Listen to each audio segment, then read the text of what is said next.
Have mad scientists intentionally released a deadly disease into the world to reduce population? What do we know so far? As tens of millions of Chinese citizens crisscross the country for the annual Lunar New Year holiday, the busiest travel period of the year, the so-called 2019 novel coronavirus started infecting Chinese citizens. In Wuhan, the most populated city in central China, the first reported case of 2019 novel coronavirus emerged, and by December 31st, there were 27 suspected cases under investigation. Now, the city has been quarantined, with the airport and public transport shut down, as to prevent the further spreading of the virus. With a dense population of 19 million people, Wuhan has continued to be the primary location for subsequent reports of the coronavirus victims, and members of the Chinese state media have stated that they believe the Huanan wholesale seafood market is where the disease first broke out, due to the poor conditions in which a wide variety of livestock are sold for public consumption.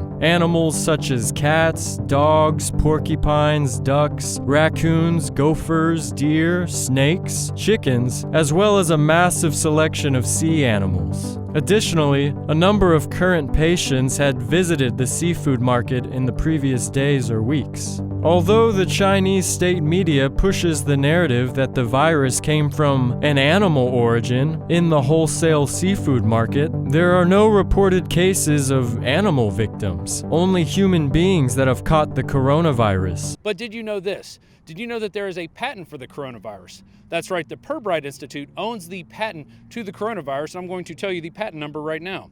It is 101-30701, and it was invented by Erica Bickerson, Sarah Keep, and Paul Britton. They filed for the patent in July 23, 2015, and the patent was granted November 20th, 2018. Now, why is that important? Well, a lot of companies that develop vaccines must first patent the virus. Did you know the Ebola virus is patented now by the CDC? They own the patent to the literal Ebola virus. So we have these companies making vaccines, but first they have to patent these viruses. And why are they doing that? Well, a lot of people say it's because of depopulation. In fact, it was Prince Philip who once said he wanted to be reincarnated as a virus to come back and help kill off most of the population. Because in his effect, humans are bad for the earth. As you see the society we've created here, we're bad for the earth and therefore need to be eliminated. That's why you also see groups like Extinction Rebellion and others touting global warming, because that is a way to control human development and human growth.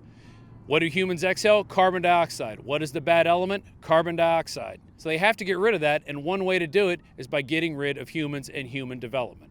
Getting back to the coronavirus, the area of Wuhan where this virus originated has now gone on full quarantine. People are not allowed to leave or enter the city, and they've stopped all public transportation.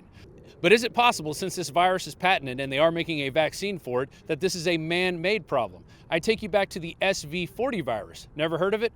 It was named for simian virus 40, which was found in the polio shot, and it gave hundreds of millions of people here in the United States cancer. In fact, you can find videos of one Dr. Heinemann talking about the SV40 virus and how they were testing it on the Russians and how they knew it was going to give them cancerous tumors.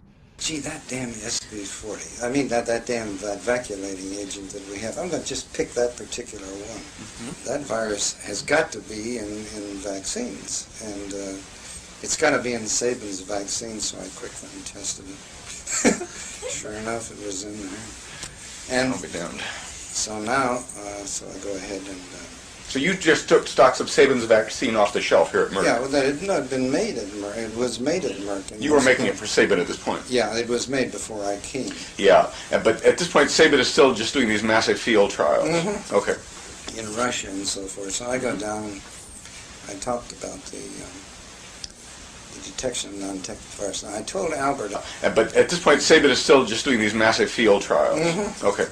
In Russia and so forth. So I go down, I talked about the detection of non-detectable viruses. I told Albert, I said, listen, Albert, I said, you know, you and I are good friends. But I said, I'm going to go down there and you're going to get upset. I'm going to talk about a virus that's in your vaccine. Now, you're going to get rid of the virus. Don't worry about it. You're going to get rid of it. But course, Albert was very upset with me. And What did he say? Well, he said basically that this is just another obfuscation that is going to upset vaccines. And I said, well, you're absolutely right. But I said, we have a new era here. We have a new era of a detection. And the important thing is to get rid of these viruses. Why would he call it an obfuscation if it was a virus that was contaminating Well, no, vaccine? because there are 40 different viruses in these vaccines anyway that we were inactivating. And But you weren't inactivating his, though. that's correct. No, that's right. But yellow fever vaccine had leukemia virus in it, and this is in the days of very crude science. So anyway, I went down and talked to him, and Albert said, well, why are you concerned about it?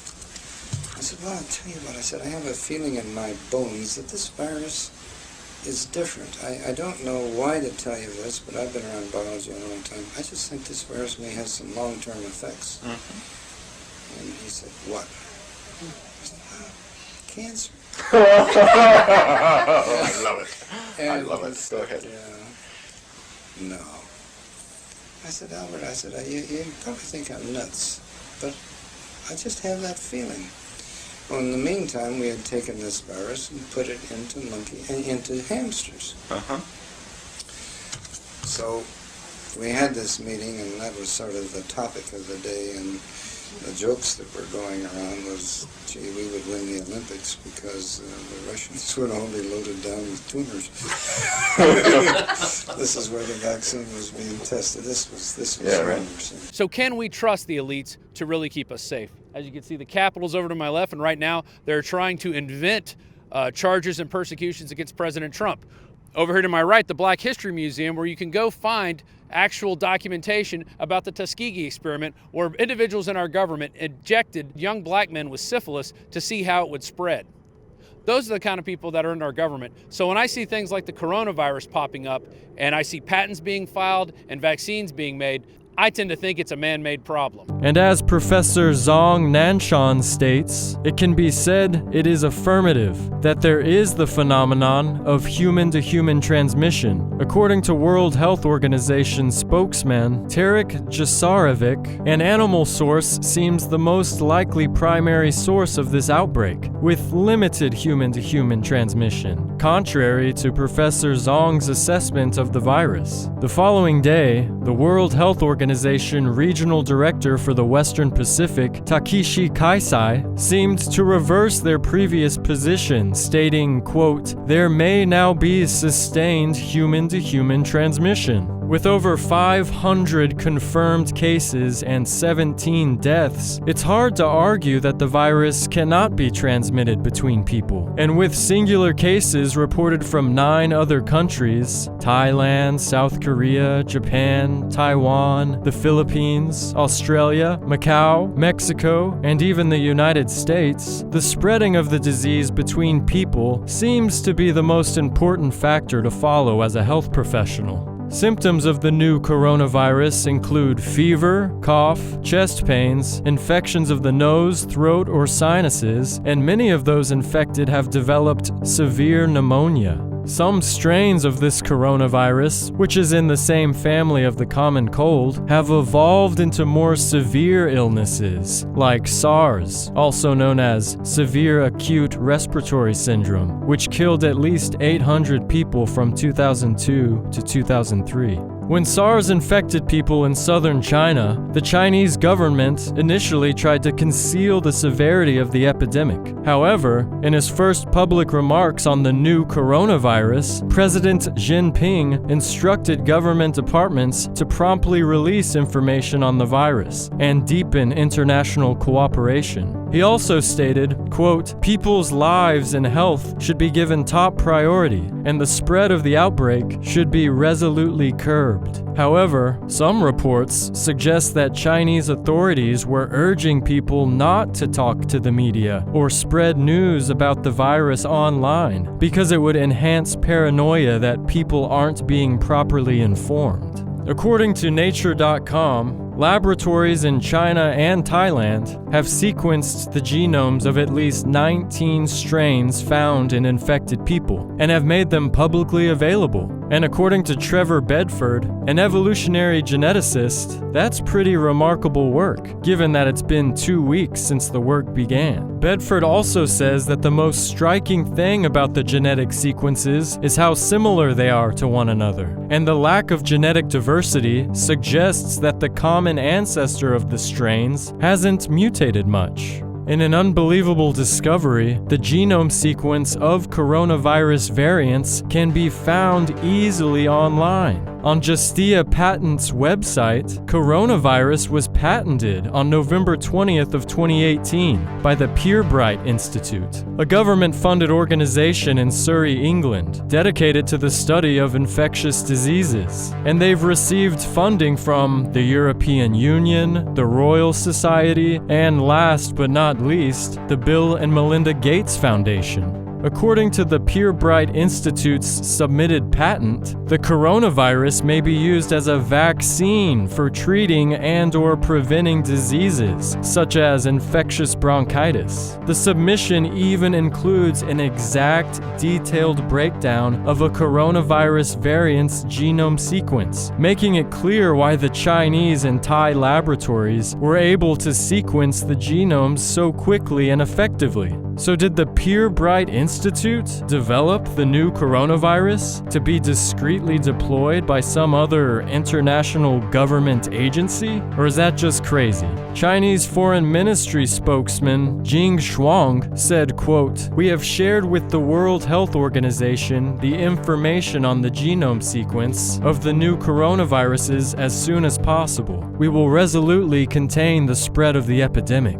On January 22nd of 2020, the World Health Organization met behind closed doors in an emergency meeting to determine whether or not to declare a rare global public health emergency. They then held a briefing to address the 2019 novel coronavirus before the press, a briefing which they were 2 hours late in attending. They said they were split 50-50 on declaring a global health emergency and decided to meet again the next day to review more information. The World Health Organization Director General said the decision to declare an emergency is something he takes seriously and won't make a decision without all information. According to Dr. Maria van Kerkhove, it can cause a range of diseases in individuals who are infected, from mild diseases all the way to severe diseases and death. That's quite a range.